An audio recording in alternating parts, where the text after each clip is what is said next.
Dans la formation, nous étions 16 à peu près, et nous étions que deux d'origine maghrébine. On arrivait le matin, et vous sortez déjà le matériel, on sort le matériel, ni café, rien. Pendant qu'on sort le matériel, ils vont boire le café. Et moi et les copains, on tirait les câbles. Moi je dis c'est bon, c'est le premier jour, ça va. Tu vois.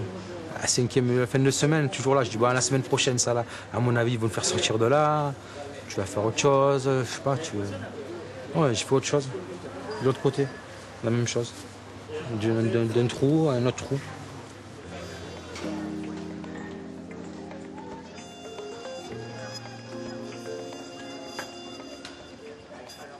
Quand on est revenu, on blaguait avec les collègues, on disait tiens, alors toi, bah, on a été chez tel bain, on était au bout de Provence, on était là, on était là. Il me disait toi, et je dis moi, ben, j'étais en bas, dessous en train de tirer les câbles. Jamais j'ai été. J'avais. Allé chez quelqu'un, même dans les HLM, rien. Non, sous terre, on tirait des câbles. Toute la journée. Et le copain, pareil, qui était d'origine maghrébine, la même chose. Et donc j'ai été voir l'instructeur ou le formateur. Je lui ai dit voilà, comment ça se fait. Ah, mais c'est comme ça, cherchez pas.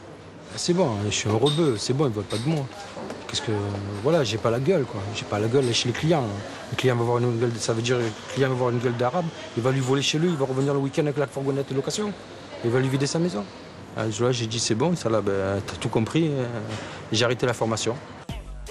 Après cet échec, Salah connaît la galère et le travail au noir. Jusqu'à sa rencontre avec l'association Capacité qui lui a révélé sa vocation, faire avancer les prises de conscience sur la discrimination grâce au Forum Théâtre.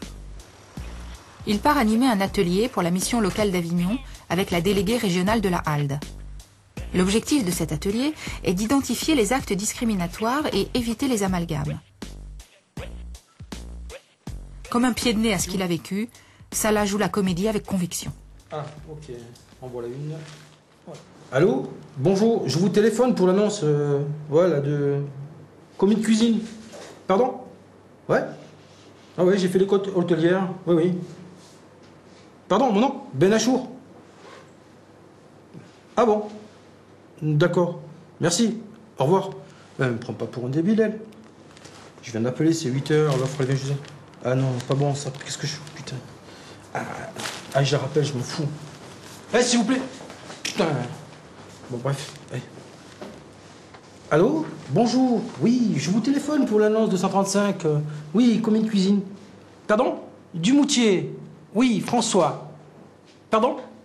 Dans 1 heure? Bien. Ben, je vous remercie. Au revoir. Eh, c'était monsieur Benachour, connard. Qu'est-ce que vous avez vu? Donc là, c'est caricatural parce qu'on ne se présente pas comme ça quand on téléphone. En plus, à la fin, il insulte. Il en rajoute une couche en plus. Et les Benachour d'après ne seront pas venus. Les scénettes jouées par Salah ont pour intention de grossir les situations afin de provoquer les réactions de l'assistance et un débat à vocation pédagogique. C'est ça que vous vouliez dire? Ce qui est intéressant, à la fois dans la scène et à la fois dans vos réactions, c'est qu'on voit bien qu'il va falloir apprendre à reconnaître la discrimination en faisant la différence entre un sentiment de discrimination et un acte de discrimination. L'acte, c'est quand on va, par exemple, refuser un emploi en lien, là, avec le nom, le patronyme ou l'origine de la personne. Donc déjà, apprenons à reconnaître l'acte et apprenons à voir quand on est dans le ressenti et quand on va être dans l'acte. Et il faut aussi qu'on apprenne à voir si à un moment donné c'était un problème de qualification, si à un moment donné c'était un problème, vous l'avez dit même, de comportement, donc c'est des compétences, le fait de savoir se présenter, ou si c'est vraiment en lien avec son nom et seulement son nom qu'on lui a dit non. Et là, ça s'appelle discrimination. Chier. Salut. Salut. Ça fait longtemps que t'es là? Ouais, ça fait un quart d'heure là. T'as rien pris? Bah, je sais pas, elle passe devant une fois, 2 fois, je suis invisible.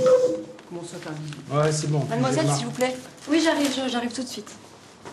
Tu vois, toi, t'as répondu. Mais tu l'as appelé? Eh, j'ai fait 2 fois. Bonjour. Bonjour. Je voudrais un café, s'il vous plaît. Bonjour, c'est possible d'avoir un café, s'il vous plaît? Oui, c'est possible d'avoir un café, j'arrive. Bah tu vois, c'est pas si compliqué. Arrête, mais tu as vu, attends, arrête, c'est bon, je laisse tomber, c'est même pas la peine. Chaque fois c'est pareil, là pour le boulot, je viens d'appeler juste maintenant. Alors je lui dis mon nom, oh oui, d'accord, ah, super, vous avez votre diplôme, et puis dès que j'ai dit mon nom, pouf, ah la place elle est prise. Voilà, donc j'ai de la tintamarre, j'ai rappelé. Et du coup, ouais, c'est bon. Moi j'en ai marre, que ce soit en formation, au boulot, n'importe où je vais, c'est bien. Même là, même dans les boîtes de nuit, c'est même pas la peine, j'y compte même plus. Qu'est-ce qu'on a vu là quand même? Au départ, avant qu'elle arrive, il a attendu, je crois, 2 ou 3 fois. Elle est passée 3 fois, donc il pensait que forcément elle faisait faire exprès de ne pas le voir.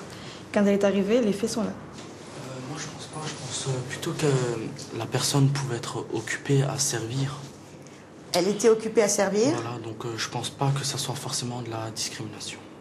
D'accord. Là, on voit pas l'acte en lui-même, il n'y a pas de refus d'un droit, c'est-à-dire elle le sert, d'accord?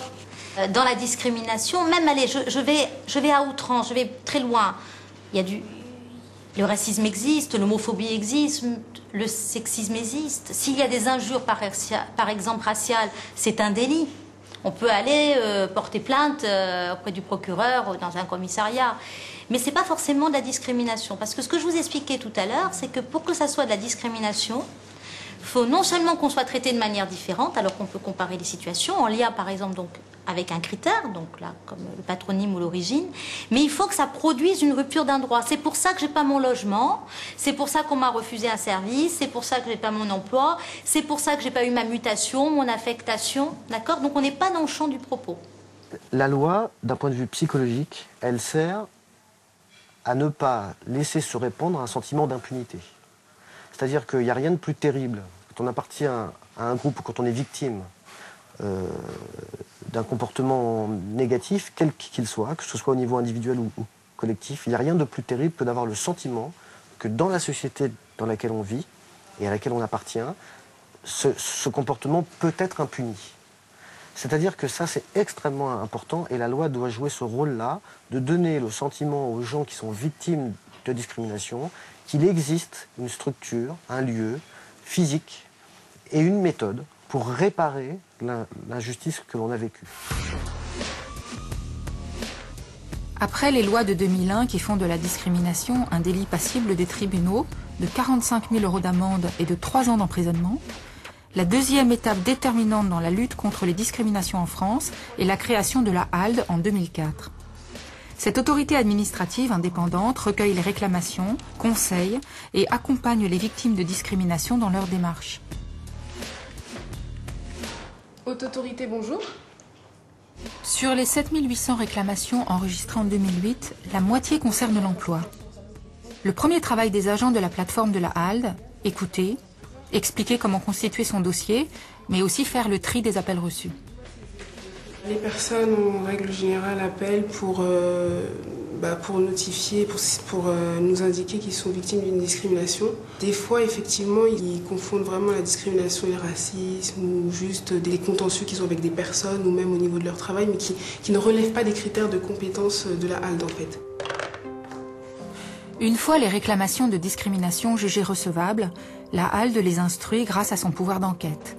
Elle peut notamment exiger de l'employeur des documents que la victime n'a pas pu obtenir, aller vérifier sur place et entendre des témoins. Il faut bien voir qu'on fait vraiment une enquête à charge et à décharge, c'est-à-dire qu'on essaye et on est le plus impartial possible. Il y a des gens qui se trompent, et bien on demande à l'employeur quels sont les éléments. S'il a des causes objectives de licencier une personne, il faut qu'il le dise et effectivement, nous, on arrête notre enquête au vu des causes objectives. La difficulté en matière de discrimination au travail, établir la preuve. La loi aide les victimes. La loi a prévu ce qu'on appelle l'aménagement de la charge de la preuve.